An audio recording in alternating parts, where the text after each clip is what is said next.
I'm Terri. And I'm Sarah. Welcome to Reading During Recess, a YA and children's book podcast for adults, where we relive our childhood one book at a time. Together, we'll explore classics, bestsellers, and forgotten gems of the literary world for kids and teens. Our upcoming episodes will attempt to answer important questions, such as, what does your favorite Sisterhood of the Traveling Pants character reveal about you?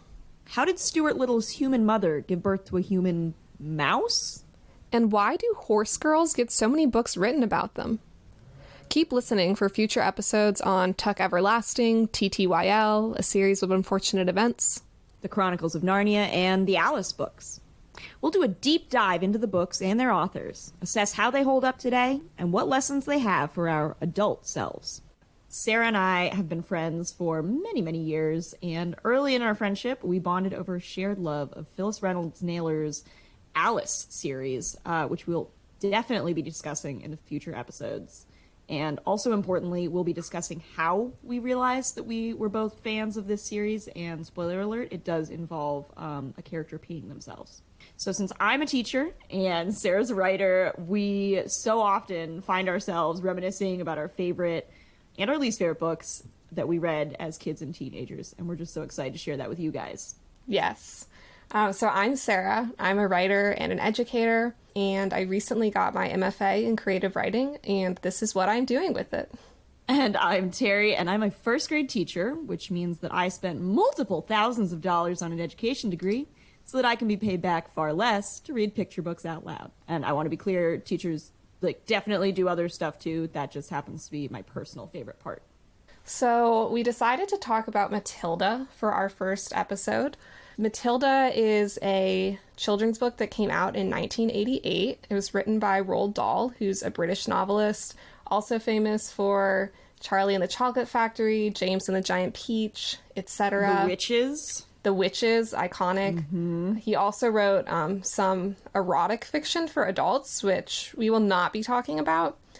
He was also a wartime pilot in World War II and just an all-around weirdo. And we'll be discussing him later because there's a lot to unpack there. You have to admire someone who knows that they're just a straight-up freak and decides to share that with children.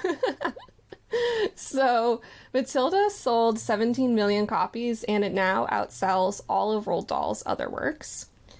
And I thought we'd start off this episode with a summary of the book because since this podcast is for adults, it's probably been a little while since you all read Matilda.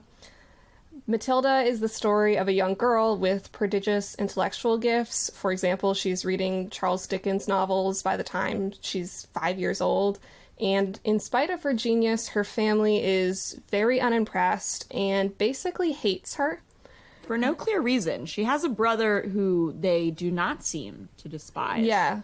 I wouldn't say that they love him, but he's definitely there. Yeah, I would say that the child abuse levied against him is certainly lesser than the child abuse levied against Matilda. Her dad is a crooked used car salesman, and her mother appears to be unemployed and plays bingo all day. I don't know if that's a British thing or a 1980s thing or just something for us all to aspire to. Yeah, I mean, I would love to just play bingo all day. One of my favorite things is that I think that this is an attempt to say that it's far away, but they always say that her mother plays bingo in a town 8 miles away, which I think is such a British thing to share, this concept of that being a noteworthy distance. Yeah. To be 8 miles. Yeah, that's is how very far specific. she schleps. Yeah, I have a lot of questions about the mom. I think she's a slightly more sympathetic character than the dad.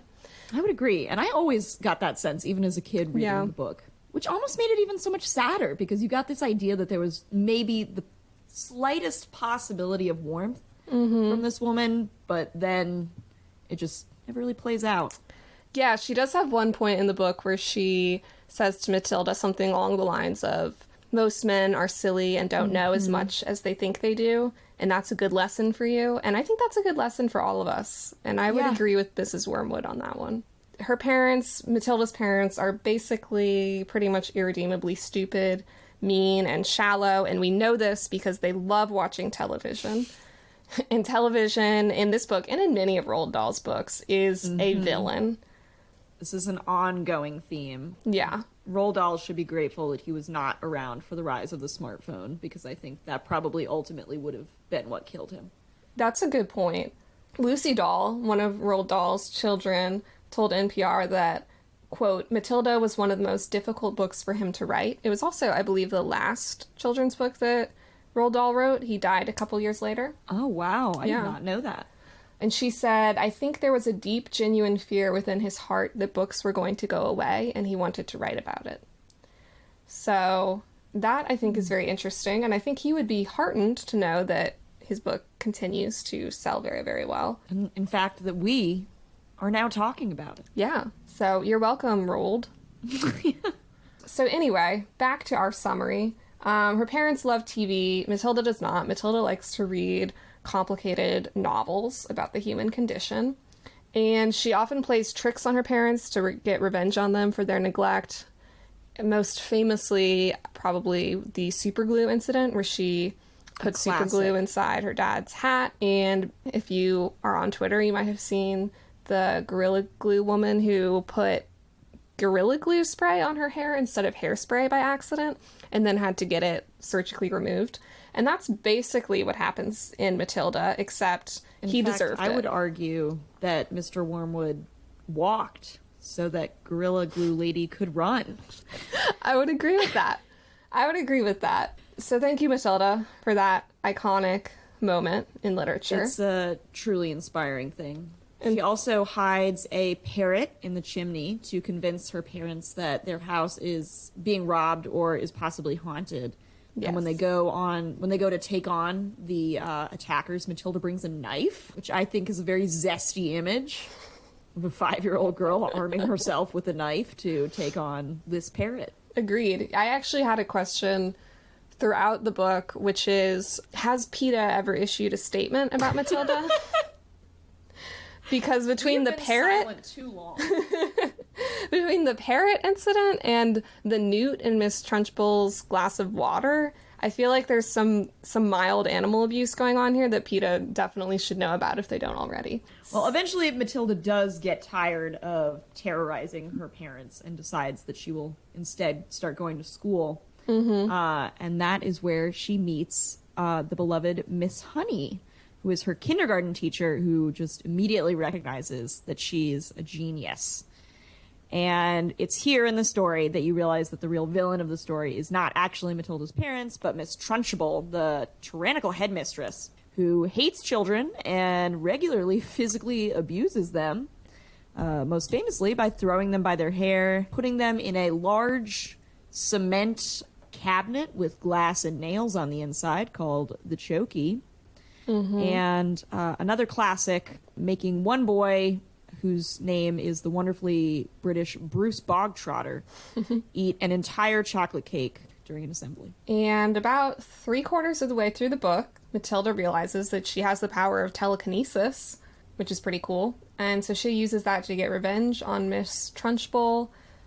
And Matilda tells Miss Honey about her powers, and Miss Honey tells Matilda that Miss Trunchbull is actually Miss Honey's aunt. Oh my god. And that Miss Honey was actually raised by Miss Trunchbull because Miss Trunchbull murdered Miss Honey's dad and made it look like a suicide. A very heavy thing for someone to share with a 5-year-old. We'll get into the dynamics between Miss Honey and Matilda later, because I would venture to say it is wildly inappropriate. Much to unpack. Speaking as a teacher of young children. Yeah. It's hard file for that me under to... things I would not do. And so when Matilda finds out about this tragic backstory, she uses her telekinetic gifts to play a trick on Miss Trunchbull, and she convinces Miss Trunchbull to skip town and give Miss Honey back her childhood home. And at the end of the story, Matilda's parents are moving to Spain because the cops have figured out that he is a crook. And Matilda asks if she can stay back and live with Miss Honey, and since they don't care about their daughter at all, they are more than happy to let that happen, and that's how the story ends. Amazing that Miss Honey, again, I think that we will get into this when we discuss their dynamics, but at 23 is like, yeah, Come on in. I'm ready to be a mom. Yeah, Miss Honey is an interesting one. So Matilda was pretty much well received immediately. It won the Children's Book Award shortly after it was published in 1988. An interesting fact that I found out when I was doing a little bit more reading about this book is that the early drafts of the story were very different than the one that we know now. And at first, Matilda was a wicked girl who used her powers to help her teacher solve her financial problems by fixing a horse race. And I would read that book. I would read that book too. And also, the Matilda at the end gets killed, I think, by a horse. Even better. So, and is she also 5? I think so. Good God. And I think Roald Dahl sent that draft to his editor, and his editor was like, absolutely not. No thanks. We're gonna pass on this one, Roald. Please come back to us with something that a child could read. I'm not sure that most young kids have the background knowledge to process the fixing of a horse race. I think that one might have eluded me. I agree. I would say that probably almost everything about that book was in poor taste. So, which, again, I would still read. Yes. In 1996, a film version of Matilda was released, which was directed by Danny DeVito, who also starred as Mr. Wormwood, along with Mara Wilson as Matilda and Pam Ferris as Miss Trunchbull. And we'll talk about the movie more later on, but it's a favorite. A lot of people love it. And Matilda's also been turned into a musical, which I have not seen. But and frankly, which nobody asked for? No. But I would see it, if I'm being honest. I read a really long New Yorker article about it yesterday, and it sounds like a good time. I am sure you did. So the next thing I wanted us to talk about a little bit is, why do kids like this book? And this is something that we want to explore in all of our episodes. It's like, why does this book work? Why did we enjoy it as children? I think the first thing to note is that kids love weird shit.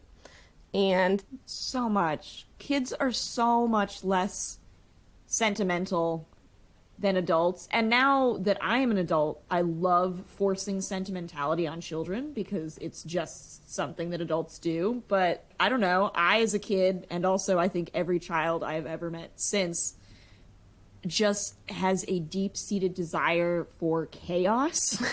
And, you know, there's a reason Roald Dahl is popular. It's because kids are gremlins. Mm-hmm. To put it lightly.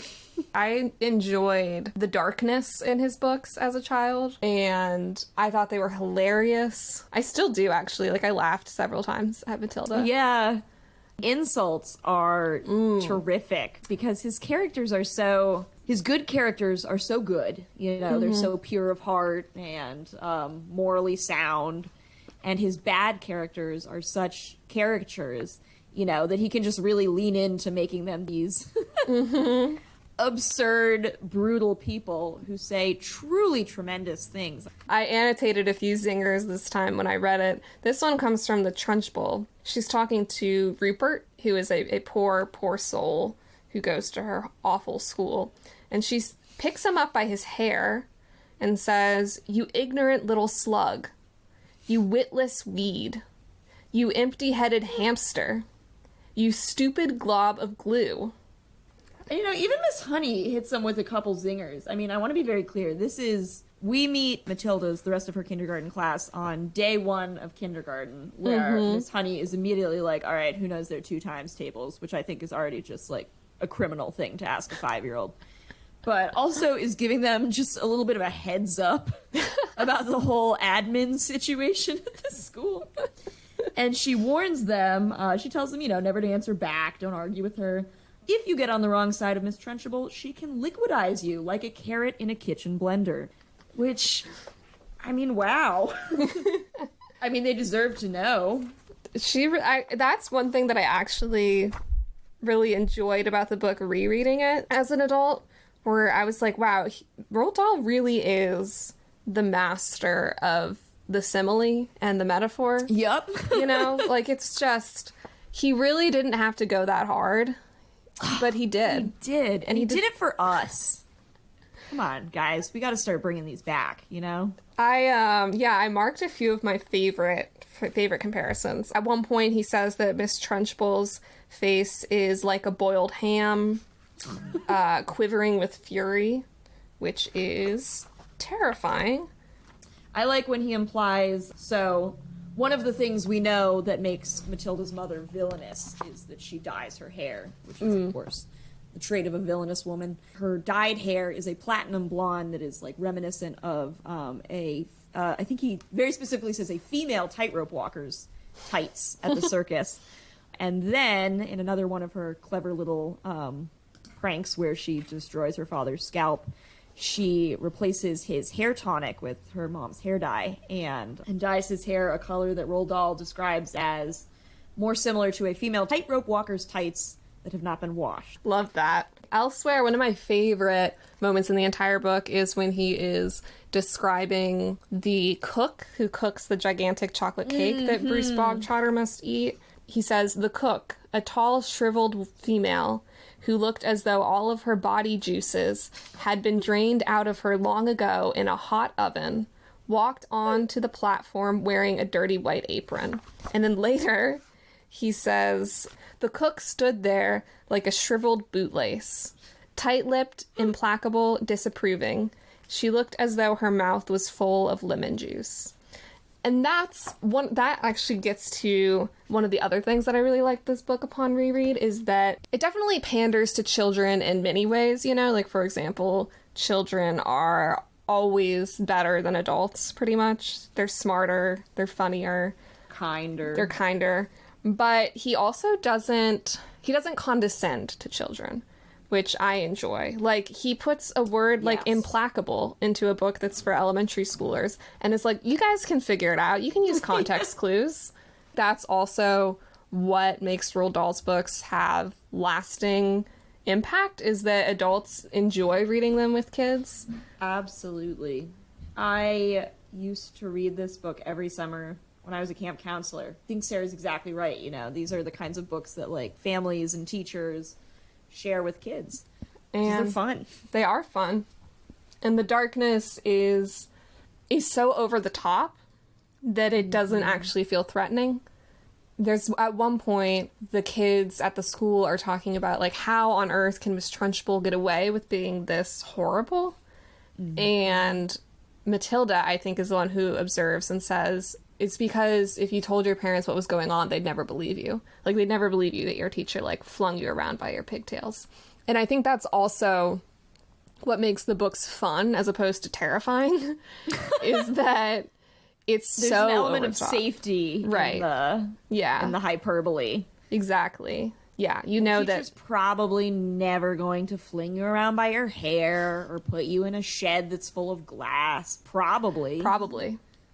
And this, actually, I read an interesting Guardian article about Roald Dahl's books that was written by Hepzibah Anderson, which I think is a wonderful name. And she said, the article kind of explores why it is that kids like these books that are so dark. She talks about how many, many children's stories for a very long time have included darkness and evil in them, like going all the way back to Grimm's fairy tales. Oh my god, of course. And she says, child psychologist Bruno Bettelheim explained in his seminal study, The Uses of Enchantment, the macabre in children's literature serves an important cathartic function. Without such fantasies, the child fails to get to know his monster better, nor is he given suggestions as to how he may gain mastery over it. As a result, the child remains helpless with his worst anxieties, much more so than if he had been told fairy tales which give these anxieties form and body, and also show ways to overcome these monsters. And sometimes you overcome your monsters by realizing that there's so much pent-up brain power in your skull that you can attack them with newts and chalk. Not often, but for sure sometimes. Yeah. And I think that should be encouraged and celebrated. The next thing that we should talk about is what surprised us upon rereading the book. So, Terri, you want to start with that? So one thing that kind of surprised me was that I always forget that the telekinesis happens so much later in the book. I think than certainly much later than in the movie, and not a whole lot of time is given to it. I don't think she ever uses it against her parents. Most of her revenge plots are organic and homegrown, and she uses her own two hands to shove that parrot into the chimney. But yeah, that comes out a lot later. So the structure of the book almost always surprises me whenever I go back and reread it. The telekinesis doesn't happen until 3/4 of the way through the book, which is quite different than the movie. That is surprising to me. It was also surprising to me when I was reading more about Matilda, and like that quote that his daughter, she talks about how he wrote multiple drafts of the story and wasn't satisfied with it. And I honestly found it surprising that this was not like a first draft, because the telekinesis comes in so late that it really seems like he's like writing the book and he's like, oh yeah, this is a good idea. Yeah, right. And there's no foreshadowing of it at any point. And so that was a little surprising. But, you know, it's actually, I think we're not meant to see it as the most central part of Matilda's character. Like, she's not like the telekinetic kid. She's the genius kid. And like, this is one outgrowth of that genius. And then later on, as the book, when she moves up several grade levels and is more challenged in school, her telekinetic gifts go away because her brain power is being used in other areas. Right. Unlike in the movie, where she has a tremendous scene of her just bopping around the living room and flinging carrots at her brother. Yes. And also never loses her telekinesis, which, as a kid, I don't know, for me, a true happy ending does not include losing telekinetic powers. I would agree with that. The book, I was like, that is a raw deal. I would so much rather still be in kindergarten, but also able to move things with my mind. But yeah, sure, go to 12th grade, I guess. Can I just say I love the gamble that her librarian takes at the beginning? So when Matilda is first becoming a reader, she goes to... Her parents have no books in the house. So she goes to the local library, and the first kind adult that we meet is Miss Phelps, or Mrs. Phelps, who gives her first books. She goes through all the children's books first, and then she asks Mrs. Phelps for a grown-up book. And Mrs. Phelps gives her Great Expectations, which... Having been given Great Expectations in 9th grade, I think probably would have just stopped me reading entirely. Yeah, it's a tough introduction to literature, for sure. Yeah, all of the books that Matilda reads that are mentioned are very boring, I would venture to say. Fair amount of colonialism. I think some of her, you know, she's a big fan of, sounds like, Heart of Darkness. Yeah, one of my annotations was, this is a very masculine canon. Yes. That is well said. That's my MFA talking. My first grade teacher talking is, Mrs. Phelps failed this bitch. This kind of goes back to one of the earlier conversations we were having about just how much fun Roald Dahl's prose is, and I had forgotten how much of the insults fixate on, like, dermatology specifically. He loves using the word boil and blister. At different points, people are referred to... Much attention is given to an 11-year-old girl's nose. Yeah, Hortensia, bless her.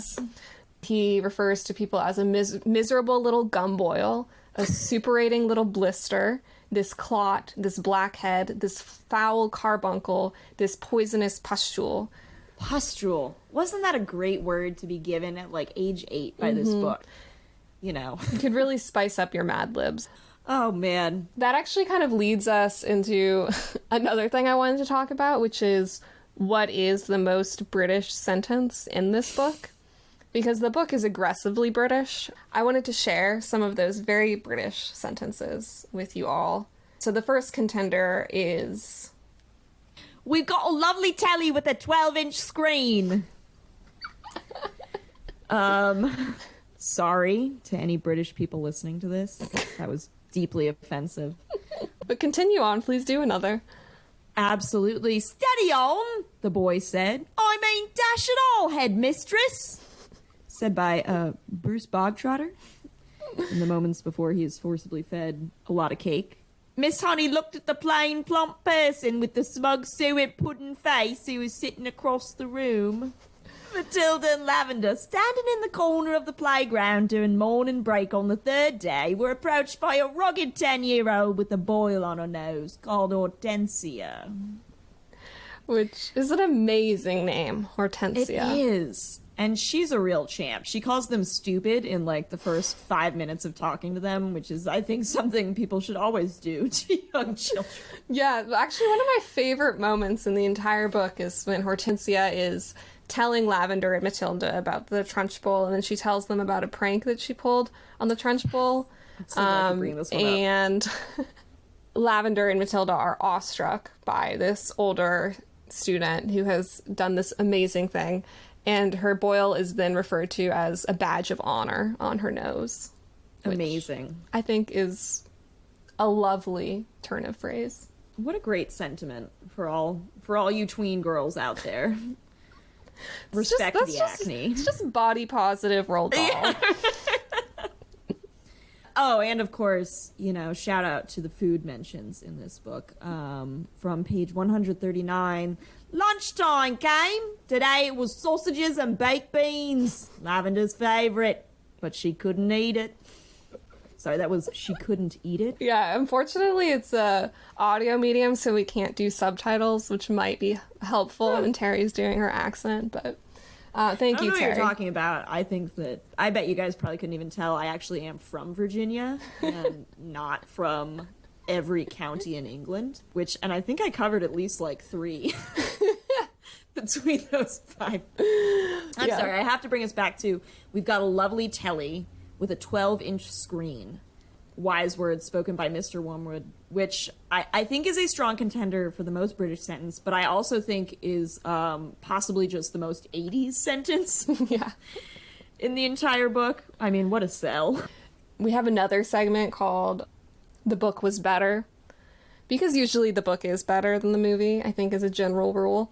And I would say that the book is better in this case too, but the movie is amazing. I mean, Mara Wilson... It has Danny DeVito in it. Danny DeVito does a great job. Mara Wilson is a little queen. She raised us, really. Yeah. I mean, I know we are, 5 years younger than her, but my point stands. Yeah, I think so. And I thought the additions to the plotline worked well. The telekinesis is not dropped in like an afterthought, which I think makes sense in the context of the film. But I do think it was a mistake to set the movie in America because, well, first of all, I enjoy reminders that British people are also tacky. Because I feel like Americans really are universally despised, rightfully so, for our tackiness. But that's something I enjoy about, like, Love Island and Matilda, is the reminder that British people also can be horrible and have no taste. And so I think it was a missed opportunity to not set the movie in England. Also because, like, the very British dialogue and names feel weirdly out of place in, like, this California setting. They do. There's so much to be said for a little bit of this in your films. Yes. Also, okay, questions about Quentin Blake, who has illustrated every single Roald Dahl book ever. Are they related? Do they have some kind of, like, blood oath? Was he allowed to do anything else? I think that there is so much connection between Roald Dahl's books and Quentin Blake's illustrations. Mm-hmm. And for those, I realize that this is, again, not a visual medium, but you may know Quentin Blake from every Roald Dahl book and his insanely squiggly kind of slapdash illustration style, which I think just has so much charm and is just such a good match for Roald Dahl stories. I don't know, on a few instances where I have like come across a Roald Dahl book with different illustrations, there is a loss. So as much as I love the movie Matilda, I am going to need an animated film in classic Quentin Blake pen and ink chaos style. Yeah, I agree. It does add so much to the books and also gives the impression that all these stories are happening within the same universe. Yes. Which, literally, where else could they happen? So something that I wanted to talk a little bit more about, too, is the things that we notice on rereads that we didn't notice as children, which is going to be obviously a running topic in this podcast. Miss Honey. What is up with Miss Honey? She's very nice, but frankly, that's it. She doesn't... That is it. Well, Sarah, you also forget that physically, if one... Hang on, very important that I read this word for word. Her body was so slim and fragile, one got the feeling that if she fell over, she would smash into 1,000 pieces. So she also has that going for her. Yeah, so it sounds like she has some sort of horrible genetic condition, maybe. Yeah, Miss Honey, I mean, she's obviously she's a victim of Miss Trunchbull, like we said. Like, she was Miss Trunchbull's niece, and Miss Trunchbull raised her. And she is, Miss Honey is living in abject poverty, which I didn't really pick up on as a child because I was so taken by how adorable the cottage seemed to be that I didn't realize that she didn't have running water or literally any possessions. No bed. There's straight up not a bed. And I remember as a kid, and I guess it's because, I don't know, tell me if you agree with this, but because, like, I feel most children have this escapism fantasy in their head about ways in which they would live alone. And Miss Honey lives this out. She has a little, like, gas camping stove that she uses to make her food for what it is. And as a child, I thought this sounded like the coolest place in the world. And then on the reread, like Sarah said, there is no running water. There is no bed. She owns 3 boxes, which serve as 2 chairs and a table. And this is what I wanted for myself. I was like, all right, cottagecore. The dream. But my favorite thing, though, is that Matilda is, like, at first kind of, you know, taken in because it's in a beautiful pastoral setting, you know. It's like a farmer's cottage and stuff. And Matilda's like, cute, you know. And then there's this scene where Miss Honey's like, I'm going to make you, like, you know, we can have some tea. That's British snack. So she gives her bread and margarine. And it's like at that moment when Matilda's like, oh, she is poor. She doesn't even have butter. Right, what's all this then? Is essentially her response. Yeah, she also is like, Miss Honey is very vulnerable and shockingly so. Appears to have no adult friends, which is perhaps why she divulges this horrifying and deeply distressing story to a small child. And I'd just like to remind Miss Honey that just because a 5-year-old can read really well, it doesn't necessarily mean that you should tell them about your father's murder. Yeah. Yeah, I think there's a quote in the book where she says something like that you look like a child or something, but she basically implies that she is not a child, which, you know, again, inaccurate. But yeah, she really drops a lot on her. And I guess it ends up working out for the best for both of them, but it does feel inappropriate.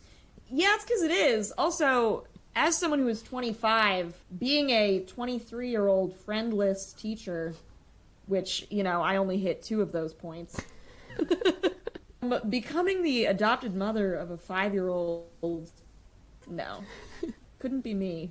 One of the things that surprised me most upon rereading was that Miss Honey is younger than I am, which I found distressing. Yeah. No, thank you. No one is actually supposed to be younger than me. Here it is. Although you look like a child, you are not really a child at all, because your mind and your powers of reasoning seem to be fully grown up. No. No. That's bad logic. And to any kids hearing this, if an adult ever says anything like that to you, please run and tell someone immediately. Yes. Not to get serious, but seriously, guys. Don't tell kids they're not kids. No. We should probably get into our next segment, which is called Your Fave is Problematic. Because I'm expecting that most of the books that we read as children probably have some parts of them that didn't age super well, or that honestly probably were not even appropriate at the time. So I was interested in the differences between Mrs. Honey and the Trunchbull. Specifically, their let's physical. Bring in the mom in there too. You know, I think we got to get Miss Wormwood in there too. Yeah. Because, yes, as Sarah says, the physical attributes of the three, are so prevalent and seem to reflect so much about who they are as people. You know, how do you unpack the differences between beautiful, fragile, pale, bony Miss Honey and angelic Miss Honey and horrible big ol' hag Trunchbull, who is athletic, which we all know is one of the worst things a woman can be. I marked on page 67 where the description of the Trunchbull really comes in. Also important to note that she's often not even Miss Trunchbull, that she is the Trunchbull. You know, I think the way that her gender and femininity is just completely erased is very intentional. Yes. So he says, she was a gigantic holy terror, a fierce tyrannical monster who frightened the life out of all the pupils and teachers alike.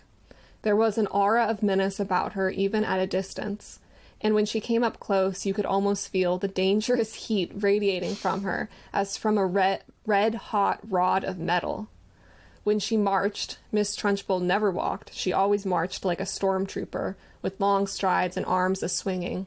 When she marched along a corridor, you could actually hear her snorting as she went.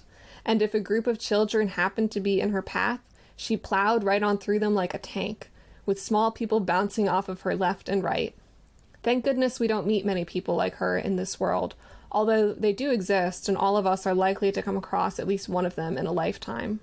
If you ever do, you should behave as you would if you meet an enraged rhinoceros out in the bush. Climb up the nearest tree and stay there until it has gone away. I'm going to actually call out Roald Dahl on that one. I have never met anyone like Miss Trunchbull. Shocking. I guess I'm only 25, so it could still be ahead of me, but... Well, don't forget, at 25, you're already supposed to be the parent of a 7-year-old, so... That's true. Yeah, and I mean, I'm kind of two minds on this because, like we said before, his ability to fixate on physical appearance really opens up a lot of avenues for characterization and figurative language and metaphor and simile and also humor that I think is really effective for children. And you know, can be a real delight. Yes. But the big however is that as an adult woman, I don't really love that these are presented as the two options for womanhood. You can also be the trashy bingo playing mother. Yeah, there's definitely I mean, you really can't miss like the ties to weight, size in this. You know, he talks about, oh man, the massive thighs which emerged out of the smock, her ugly clothing. Speaking as someone who wears ugly clothing, I do not inherently feel that is a moral failing, but that's true. Something that comes up in Roald Dahl's books a lot is that you can tell if someone is a good person or not by looking at them. Yes. If they're ugly, they're bad. Yep. Which isn't just in Roald Dahl's books. That's a lot of children's books. I will say this, though. No hint of this in this book, but if you've ever read The Twits, that's another really, really fun Roald Dahl book. But he does have like this one pretty pleasant line about how, you know, you can have a crooked teeth or a big nose, both of which I have. And that if you are pure of heart and kind, that your beauty will shine out of you and you will still be beautiful. But that even if you are otherwise aesthetically pleasing, if you are garbage on the inside, congrats, you're uggo. So, you know, read The Twits if you want to pick me up about your own looks. But yeah, Matilda sets some pretty clear physical standards for what makes a bad woman and what makes a good woman. And on a serious note, it is a bummer to see athleticism and a rejection of femininity as being a moral failing. I would agree with that. And I think even darker than that, something that has to be addressed, I think, in an honest conversation about Roald Dahl's work, is that he has a history of making... He's dead, but he had a history of making... Sorry. Being dead. My condolences if you weren't aware. But he's been dead for a long time. He, when he was alive, unfortunately made some very anti-Semitic comments and interviews and some book reviews. These statements, I'm not going to repeat them because why would I do that? But you can Google them if you want to know more about it. They are not a secret, and they also don't really appear to have affected his career at the time or honestly had much of an impact on his legacy, except for the fact that he was supposed to get a stamp made of him, and then that didn't happen. But other than that, sans the stamp issue, his family recently released a statement apologizing for the anti-Semitic comments, which, whether or not that's useful, I think is something to be debated. A lot of people were frustrated with it because it just felt like a PR move because Roald Dahl's books were getting a lot of film and movie deals, and it felt a little too late. And also, it's my opinion that apologies should be matched with action, and from what I can tell, they don't appear to be doing much with that apology other than posting it on the internet. So... And Roald Dahl, the spineless coward, just keeps on being dead. Yeah, so he hasn't even tried to fix it. But no, on a very serious note, it is true that apologies without action and without support, yeah, they ring hollow. They definitely do. And I think it's honestly surprising to me when I was reading about this that there isn't more conversation about it. There hasn't been a real reckoning with his legacy as it relates to this, or how these themes have permeated his books. And that's something that I think more exploration is needed on. When he died, the obituaries and the major newspapers didn't mention the anti-Semitism, which seems like an oversight. And so I think it's sad when an author isn't able to be a role model for the kids who love their work. I also wanted to explore a little bit briefly about where I see Matilda's influence in some other media. Like, when I was reading the book, I got major Dursley vibes from Harry Potter. 100%. Yeah. My dad, I remember my parents strongly called out Harry Potter for basically ripping the Dursley experience straight from Matilda. Yes. I mean, you could say that Harry's cupboard under the stairs was just a chokey without glass. You could say that, and it's like, why was there no glass? Yeah. If you're gonna do, Matilda says it herself in the book, if you're gonna do something wild, go whole hog. Dursley should have just glassed him up. Sorry, but I digress.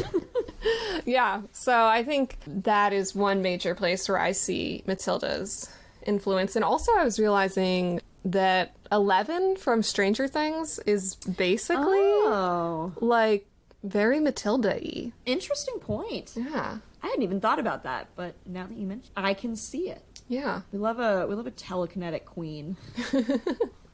And I think you could say that their powers are both rooted in their trauma. That's the source.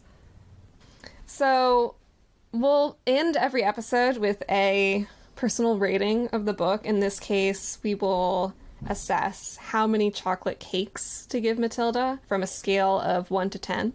And you know what? I'm going to give it 8 out of 10. But you have to eat them all right now. Thank you, Terri. And so for those of you who don't speak British, Terri said that she would give the book 8 out of 10 cakes, and you have to eat them all right now. I would echo Terri's rating. We won't always agree, but today we do. I think Matilda's a solid 8 out of 10. Go on down to your public library, get yourself a copy of Matilda, and put Roald Dahl at ease, and assure him that books are here to stay. Yeah. Turn off the telly. With that 12-inch screen, make yourself something other than a TV dinner. Yeah. Or don't. I felt like that was an unnecessarily harsh take on people who microwave all their food, i.e. me. But... So, thank you all so much for listening to our first episode, and we hope that you will tune in for all our future discussions. Please rate and subscribe. It helps other people find our podcast, and you can also find our show on Twitter and Instagram at reading_recess, and you can email us at readingduringrecesspod@gmail.com. To all you telekinetic 5-year-olds out there, stay reading.